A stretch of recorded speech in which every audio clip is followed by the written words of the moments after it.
And the fact of the matter is, last week's fights kind of sucked.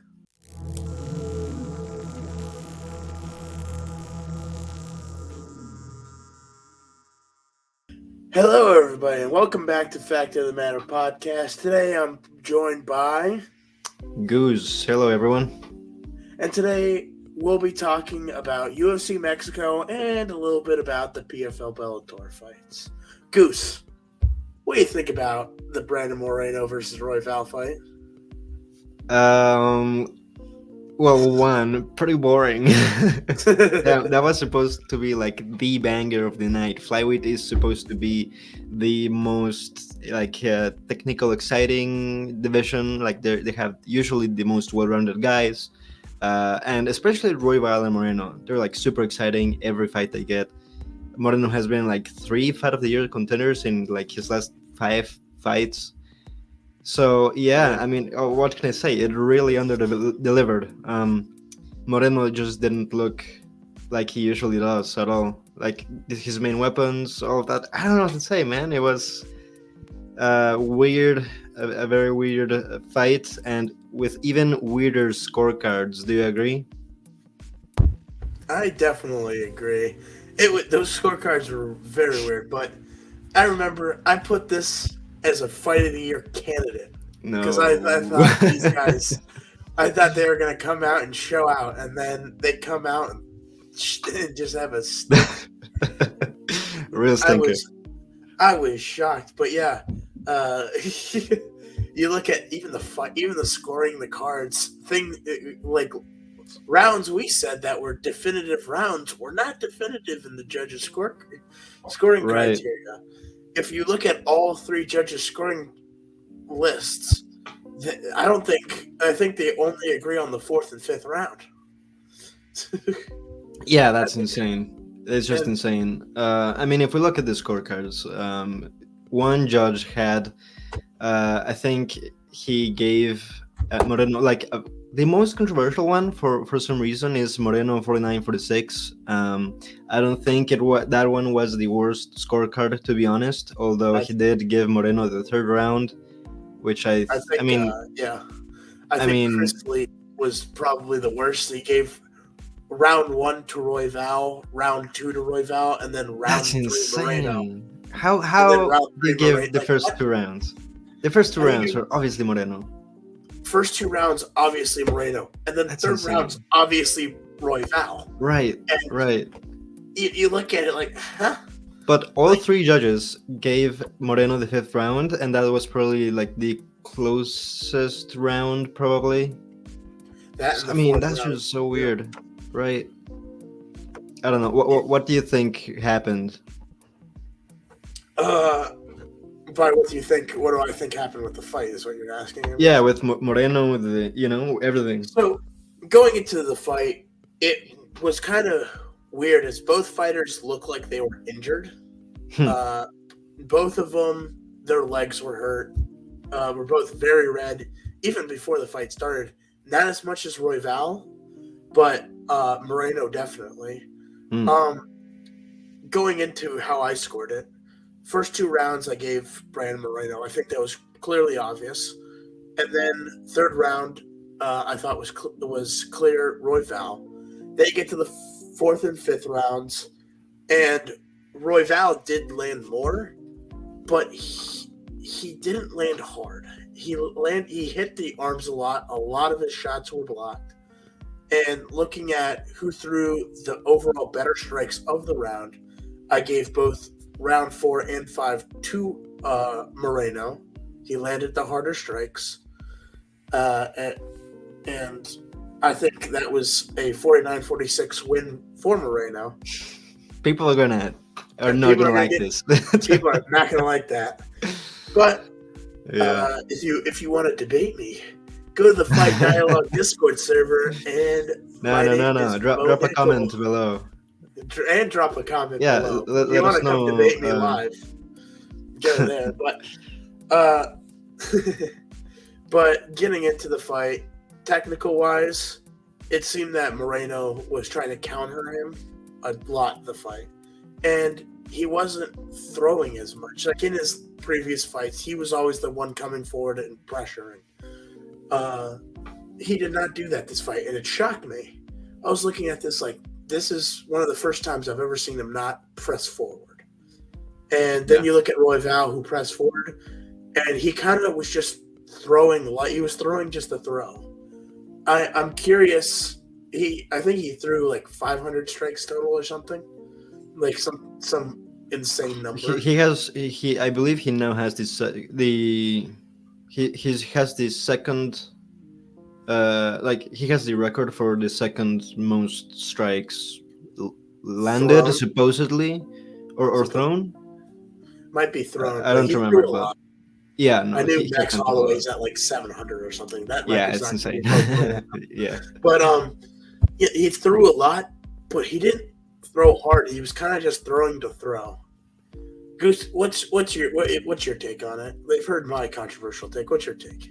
Man, well, when watching live, I scored a 3-2 Moreno, but I just didn't feel good about it, and I definitely wasn't upset at Royval winning. I mean, as soon as the fight ended, I knew Royval was gonna win based on just optics, how the volume looked. I did agree with the judges. The fifth round, I thought that was the deciding round, and I agreed with the judges.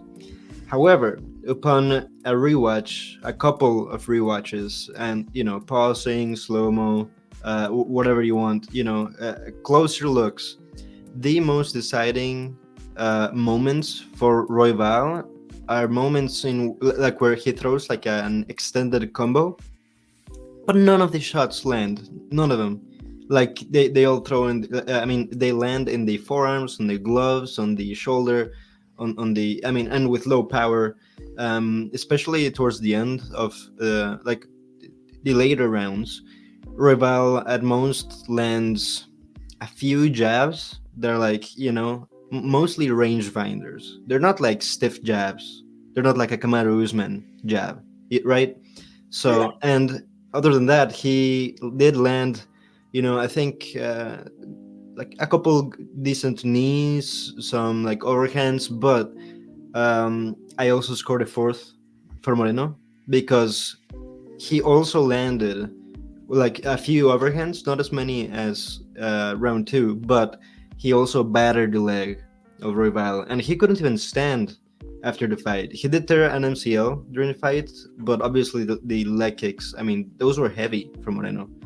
And from what I remember, he couldn't even walk at the press conference. Right. So, yeah, I mean, the rules say that all that pitter patter is meaningless if the other guy lands the better shots, right? That's what says on the rules. So even though it looks better to like throw a lot and be overall fresher, if we do agree that when it landed the better shots and they caused the most impact, then you have to score those rounds for Moreno. I don't think he did enough to win necessarily, just like if we go to a technicality, but it was just a bad fight from both men, in my opinion. I do have to give credit to Rivaldo because he was not as reckless or as easy to take down as he usually is. And I think Moreno was hoping to capitalize and counter on his recklessness, but that didn't happen. So overall, just a very weird fight. Yeah. But let's move on to the co-main. What did you think about Ortega coming back from like a million injuries and submitting Yair? Matter of fact, his last win was in 2020, and it's insane. But getting into the fight, if you watch the first round and first round only, you would have guessed Yair was about to kill this guy and make it look easy. The first, I think he knocked him down. I think he legit knocked him down once. The first time he knocked him down looked kind of like a slip, but the second time was a legit knockdown. That one was stiff. Yeah, that was stiff. And if we look at Ortega, he looked battered. It looked like Yair wasn't going to do anything, but we then get to the second round. And Yair Rodriguez, his grappling has shown to still be a limiting factor for him. He has not learned his lesson from Frankie Edgar and from Alexander Volkanovski. He got controlled on the ground by Ortega. He got taken down by Ortega like it was nothing. Like, he barely struggled. Yeah. Ortega is a great jiu-jitsu artist, but his wrestling is not that good. If you're getting taken down by Ortega at will, then you just don't know wrestling. Just put some wrestling shoes on and go to a couple practices. Like, it's not that hard. But yeah, getting into it, it was a great performance on the ground by Ortega. He, especially that submission, he capitalized on it. He did hold on to it a bit long, and the ref did not like that. However, I think he did say something recently. I didn't hear his statement, but I saw in a comment section that he said that he couldn't hear the ref because something was wrong with his ears. He did explain that, since the Volk fight, he was just like, I'm not letting go. So, I can't blame him. I can't. Yeah, I'm not, you take it what you will. If you think it's bad sportsmanship, it's bad sportsmanship, but Ortega seems to have a lot of respect for Yair, so I don't think it's that. What do you think, Goose? I'm just gonna say a lot of people were counting out Brian Ortega, and okay, I'll give you a pro tip, fellas. If you are looking to bet on fights, don't waste your money betting on Masvidal to flying knee KO Kamaru Usman. Don't waste your money. Look for fighters that are being really slept on, and look into okay, why are they being slept on, and is it warranted? Now, if you look at Ortega's fights, obviously he has a good ground game, but a lot of people were sleeping on his striking too. He has good striking, not defense, but good offense. And his striking offense is what backed up Yair to defense. It was his boxing. He can crack, so you have to respect his striking. He just backed up Yair and then took him down. His wrestling did improve, I will say that. It's still not great, but you only have to be so good to take down Yair. Yep. And then, another thing you have to consider is Yair gets reckless in his striking. He likes the flashy, spinning strikes, and that has gotten him in trouble before. So, I knew that Ortega was being underestimated, but that being said, Yair really had the tools to win. He should not have lost that, in my opinion. He should have been responsible and kept the fight at range and just crack him, from a distance. But he didn't, and he lost. So on to the next one, I guess. I think they both would not do well against Topuria. Yair has the tools, but not the smarts, I think. And Ortega is just a bad matchup. It's a bad matchup for Ortega. I see a lot of people saying, well, he could probably beat Topuria on the ground. No. Forgetting Topuria's yes, very good on the ground. Overall, if there was a grappling match, I'm favoring Ortega. Oh, but for sure. In MMA grappling, I don't see him beating. I don't see him taking down Topuria before Topuria hurts him, or hurts him on the feet. Well, yeah, that's the thing. Ortega is definitely not taking down Topuria, but if Topuria were to take down Ortega, I do favor Ortega, by submission before Topuria by submission. But it's not gonna happen. Topuria will just knock him out. That's it. That's how that fight ends. Spoiler alert. Anyway, all right. The rest of the fights were actually exciting, though. So we have a Mexican. Well, I guess another Yair in Daniel Zellhuber. Where the hell is that last name from? I have no clue. One thing about the last fight that we didn't mention was Ortega hurting himself. Oh, that was hilarious. The fight, when I first saw that, I was having flashbacks to their first fight, and I was thinking it's gonna get stopped before the fight even starts. That would And be it so went funny. from it would have been really funny, but it would have also been It would have kind of sucked. it would have sucked a lot, to say the It least. would have sucked. But yeah, for those who didn't see, he was jumping up and down, getting ready for the fight, and then when he came down, you see him tweak his ankle, and you see him start limping on it, Yeah. and you saw it was affecting him the entire fight. Yeah. But he's okay. He's okay. Yeah. Anyway, the rest of the fights were pretty good, pretty exciting. We have a couple of, 3 Mexican prospects that actually delivered. So, what did you think? So in the Daniel Zellhuber, Zellhuber, I think that's how you say his last name, and Francisco Pedro.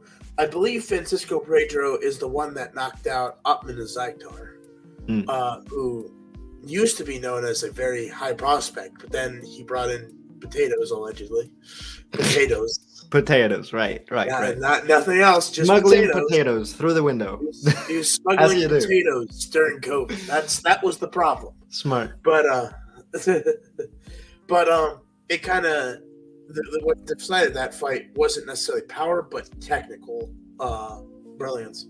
Francisco Pedro was kind of swinging wildly, going for the KO, while Daniel Zellhuber was jabbing at a distance, and his jabs were hard. His striking was amazing.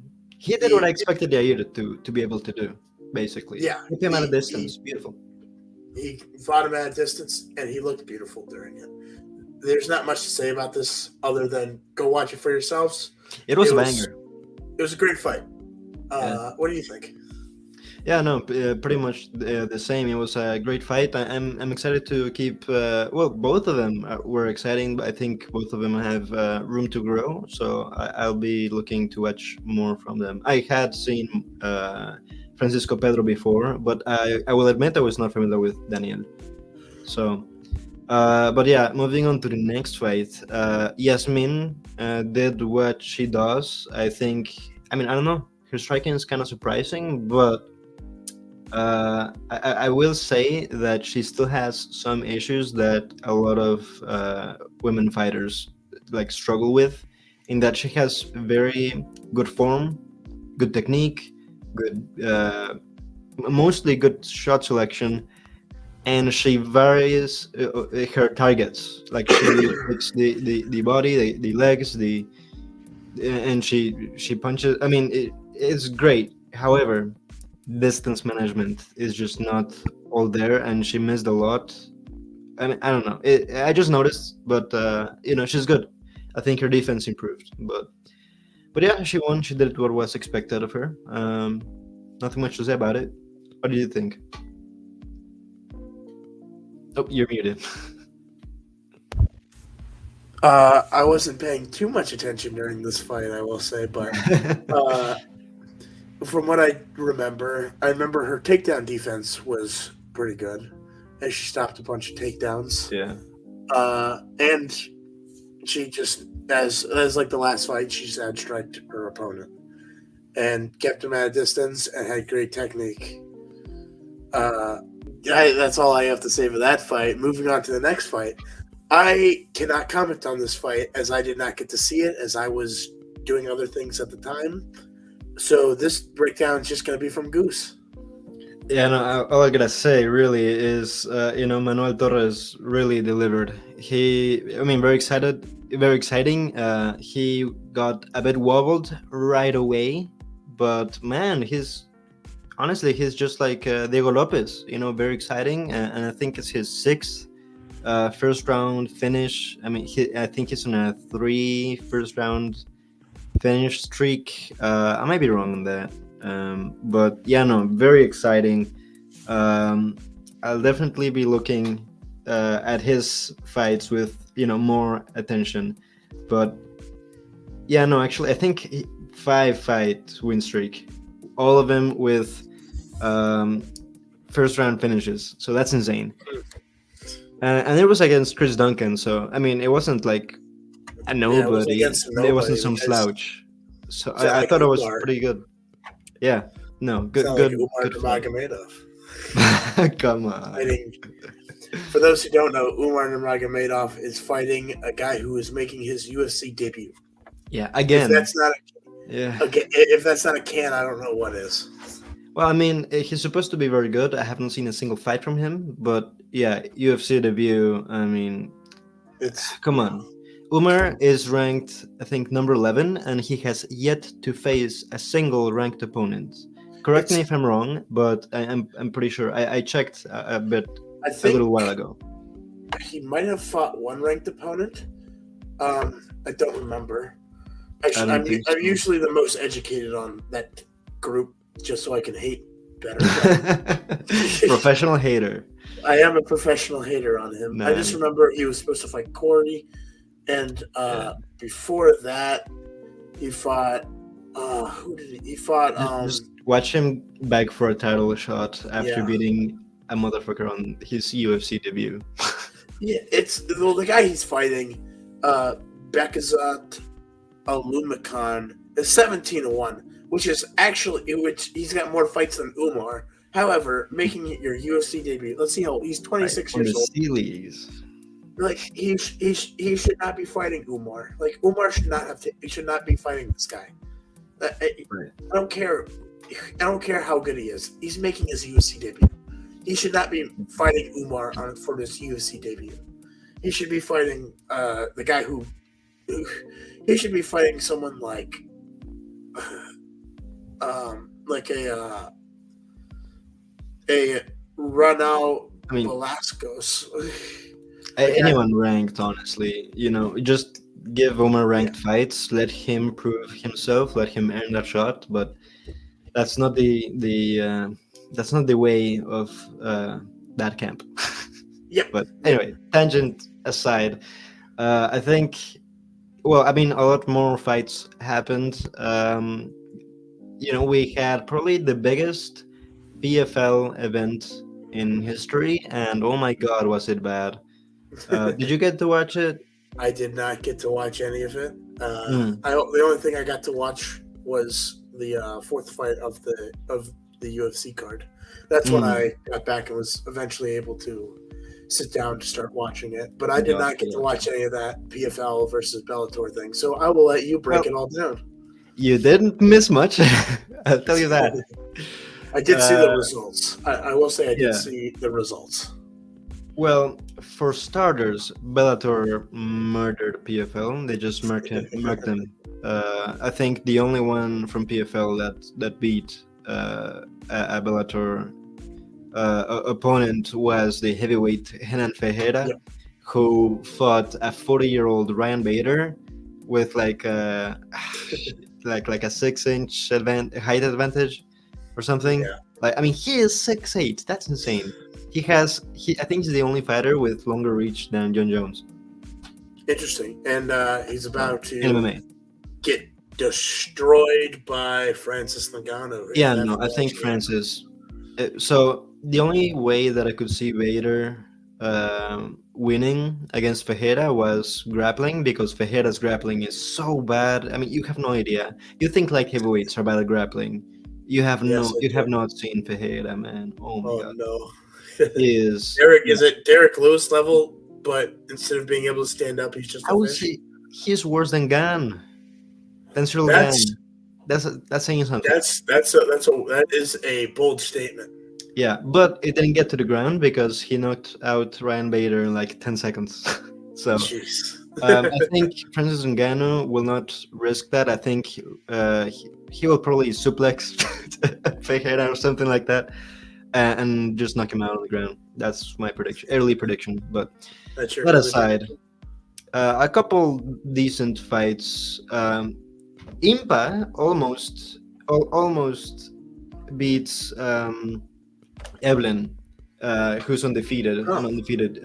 Almost. I mean, it was, he hurt him, but Evelyn showed he was a smarter and more experienced fighter. So I was excited. That was a good fight. And then other than that, I knew Clay Collard was gonna lose, even though he's like the more exciting fighter from PFL. What do you think of how was Vadman Nemkov's fight? I know Nemkov. I think I missed that one actually. I don't remember, Okay. or I don't remember. To be honest. He ended up winning by sub. Yeah, I think I missed that. I didn't watch every fight from the card, but Yeah. Aaron Pico is actually good. I would love to see him in the UFC, just to see him actually against good opposition. But he's actually really good. Uh, yeah, he got another knockout, Oh, good. avenging his loss. So he's awesome.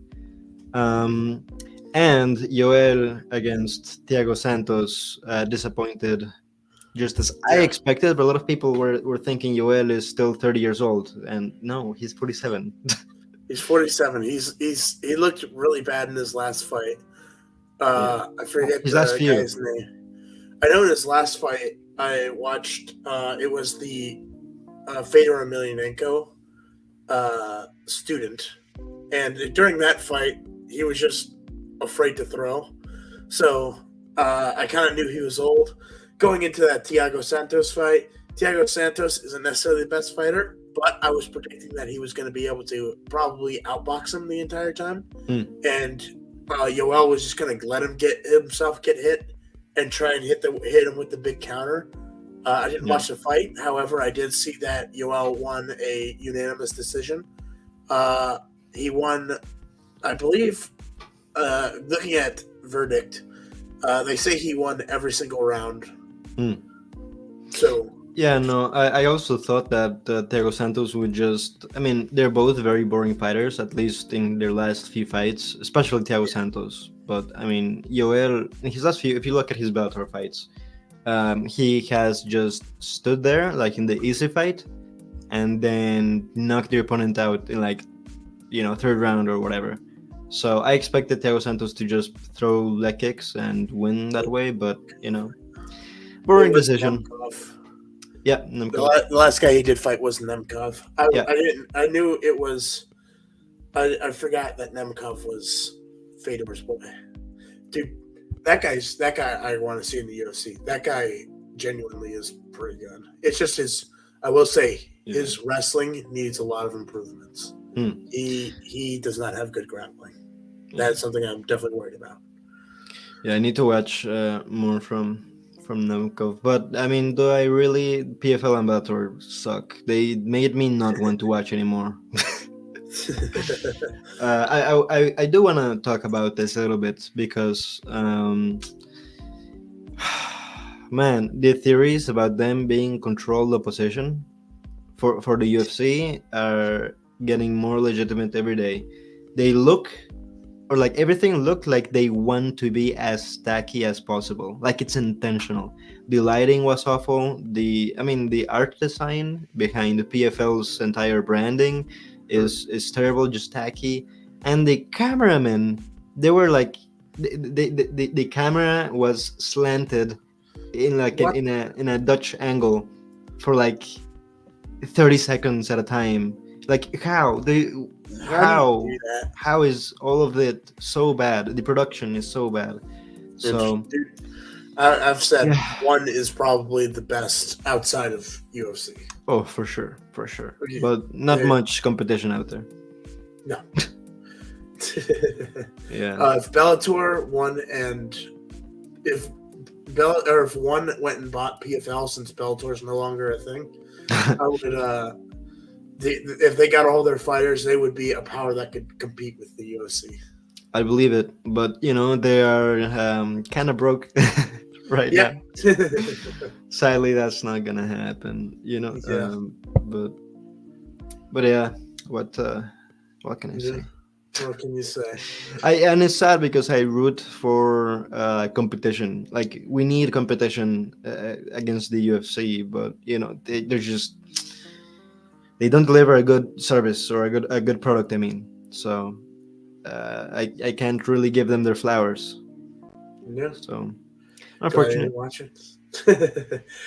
Anyways, be sure to like and subscribe on this for this video. Make sure you hit that like button and make sure you comment down below what you guys think. Thank you everybody so much for watching. We'll see you in the next episode. Yep. Peace.